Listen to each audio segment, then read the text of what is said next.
bonjour à tous. Je remercie les organisateurs de Symposium de me permettre de m'exprimer au sujet de l'allergie aux bêta-lactamines, qui est un sujet qui nous concerne tous quotidiennement, j'imagine. Et une fois n'est pas coutume, en tant que pharmacovigilant, je vais tenter de prendre la défense des bêta-lactamines. Et j'ai intitulé cette présentation « Allergie aux bêta-lactamines, présomption d'innocence ». Donc, quels sont les faits concernant les effets indésirables et les antibiotiques ? Une enquête Ipsos menée en 2015, qui a porté sur 2003 patients, a mis en évidence que 27% d'entre eux présentaient un effet ou des effets indésirables consécutifs à la prise d'un traitement antibiotique. Les antibiotiques qui seraient à l'origine de ces effets indésirables sont représentés ici, vous pouvez le voir, majoritairement par l'amoxicilline, dont la moitié d'entre eux par l'association amoxicilline acide clavulanique. Si l'on s'intéresse plus particulièrement à la grande classe des bêta-lactamines, nous avons aussi 6% d'effets indésirables qui surviennent sous céphalosporine et 5% sous céfixine. Les patients déclaraient comme nature d'effets indésirables une majorité de diarrhée et de maux de ventre. Et pour le sujet qui nous intéresse, 28% des effets indésirables étaient représentés par des allergies. Donc comme c'est les patients qui déclaraient ces effets indésirables, les allergies étaient à type de démangeaison et de boutons. La durée moyenne de ces effets indésirables était d'environ 7 jours et il est important de noter que seulement 57% des patients, lorsqu'ils présentaient un effet indésirable, consultaient à nouveau un professionnel de santé. Donc cet effet indésirable n'était identifié que dans la moitié des cas au final. Donc en somme, cette enquête met en évidence qu'il existe une quantité non négligeable d'effets indésirables sous antibiotiques et surtout une grande majorité sous amoxicilline. Donc, pourquoi des effets indésirables sous amoxicilline en majorité ? Parce que la classe des bêta-lactamines est incontournable. Donc, comme vous pouvez le voir sur les données de consommation des antibiotiques publiées par l'Agence nationale de sécurité du médicament pour l'année 2016, ici vous avez la consommation des antibiotiques en ville et là, en rose et en vert, vous retrouvez la grande classe des bêta-lactamines qui représente 71,6% de la consommation des antibiotiques en ville. Nous avons à peu près la même répartition à l'hôpital avec 73,3% de la consommation des antibiotiques à l'hôpital pour toute la classe des bêta-lactamines. Donc pourquoi les bêta-lactamines sont les principaux antibiotiques utilisés lors des infections communautaires et nosocomiales ? Alors d'une part parce que nous avons une grande variété de molécules parmi cette classe, d'autre part parce que ce sont des médicaments qui ont un large spectre principalement et donc qui peuvent intervenir sur beaucoup d'espèces bactériennes, que nous connaissons depuis longtemps leur pharmacocinétique et leur pharmacodynamie et que ce recul important nous permet d'avoir un profil de tolérance plutôt fiable, dont par exemple une innocuité lors de l'utilisation chez la femme enceinte. Enfin, il est important de noter que les bêta-lactamines ont un coût très faible, ce qui en fait des molécules très prisées lors de la prescription par les professionnels de santé.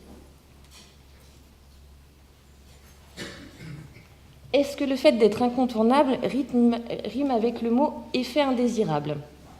Donc là, lors d'une enquête présentée par l'ANSM et un centre régional de pharmacovigilance, qui est celui de Bordeaux, ils ont décidé d'étudier la répartition des effets indésirables par classe d'antibiotiques et pour ce faire, ils ont étudié sur une année toutes les déclarations d'effets indésirables qui avaient été notifiées aux centres régionaux de pharmacovigilance. À savoir que ces déclarations d'effets indésirables sont notifiées par des professionnels de santé et des patients. Donc pour l'année 2014, nous avons eu un total de 5662 cas pour lesquels nous retrouvons 7975 effets indésirables. Lorsqu'on observe la répartition des classes d'antibiotiques qui ont provoqué ces effets indésirables, nous pouvons voir qu'en grande majorité, nous retrouvons les pénicillines et les autres bêta-lactamines, donc qui représentent 48% des antibiotiques qui seraient pourvoyeurs d'effets indésirables.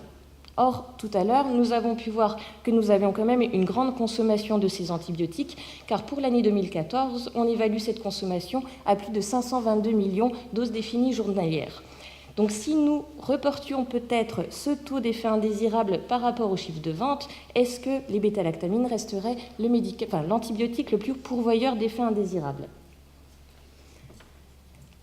C'est pour répondre à cette question qu'une étude a été menée par l'Observatoire de la consommation régionale, l'Observatoire régional de la consommation des antibiotiques et de la surveillance des résistances bactériennes, connu sous le nom d'OSCAR, et les centres régionaux de pharmacovigilance de Bourgogne et de Franche-Comté. Donc ils ont décidé d'évaluer le profil de sécurité de l'utilisation des antibiotiques en vie réelle pour la Bourgogne-Franche-Comté. Et pour ce faire, ils ont récupéré toutes les notifications d'effets indésirables sous antibiotiques pour l'année 2015 en Bourgogne-Franche-Comté, qu'ils ont corrélées au nombre de doses prescrites en DDJ. Et nous avons pu obtenir un taux de notification par classe d'antibiotiques. Et lorsque nous regardons d'un peu plus près ces résultats, nous observons qu'au final, nous avons un taux de notification d'effets indésirables par chiffre de vente de 0,5% seulement pour les bêta-lactamines, auxquels, si nous ajoutons les autres bêta-lactamines, nous obtenons juste 8,7% d'effets indésirables sous bêta-lactamine. Donc au final, on se rend compte que ce n'est pas la classe d'antibiotiques la plus pourvoyeuse d'effets indésirables. Donc, nos allergies, est-ce un mythe ou une réalité ? La plupart de l'expérience des professionnels de santé, de la mienne et je présume aussi de la vôtre, les bêta-lactamines sont les médicaments les plus pourvoyeurs d'allergies. Donc cela s'explique parce que 5 à 10% de nos patients, lorsqu'ils nous voient en consultation ou au comptoir à la pharmacie, nous rapportent spontanément une allergie, la plupart du temps aux pénicillines. Cependant, dans la vie réelle, on observe souvent ceci. Les allergies qui nous sont rapportées sont majoritairement des troubles digestifs. Donc certes, c'est un symptôme d'intolérance aux antibiotiques, mais intolérance ne veut pas dire allergie. De plus, il existe aussi une proportion importante d'éruptions qui surviennent dans la petite enfance, qui sont assimilées à des toxidermies. Or, la plupart du temps, ces éruptions sont corrélées aux maladies fébriles et infectieuses pour lesquelles ces traitements antibiotiques sont prescrits. Il existe aussi des réactions non spécifiques à type de céphalée, de malaise, de tachycardie qui sont souvent confondues avec le terme allergie, ce qui nous fait qu'au final, il n'existe que 10% d'allergies vraies ou d'hypersensibilité allergique confirmées par des bilans allergologiques pour les patients présumés allergiques. Donc, à peu près 90% des sujets présumés allergiques ne le seraient pas réellement.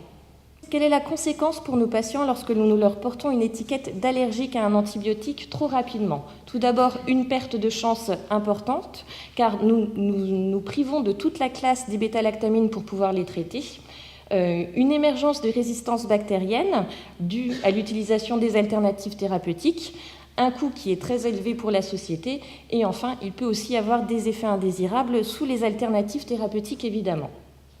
Donc, pour confirmer ces soupçons, une étude a été menée au Portugal et a été publiée en 2018. Elle a été menée sur 14 ans et elle a analysé tous les séjours pour lesquels les patients étaient étiquetés allergiques aux pénicillines.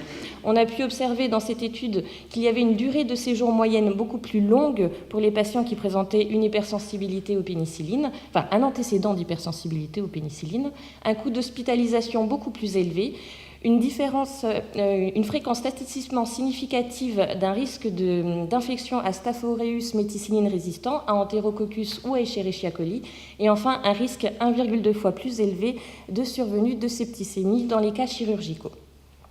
Donc j'espère avoir été un bon avocat pour les bêta-lactamines et je vous suggère et je vous conseille, avant d'étiqueter un patient allergique à une bêta-lactamine, de lui faire bénéficier d'un bilan d'allergologie car seul l'allergologue et son bilan pourront nous rendre compte d'une véritable hypersensibilité allergique à une molécule. Et pour ce faire, je vous laisse dans les mains du docteur Collet qui va vous expliquer tout cela.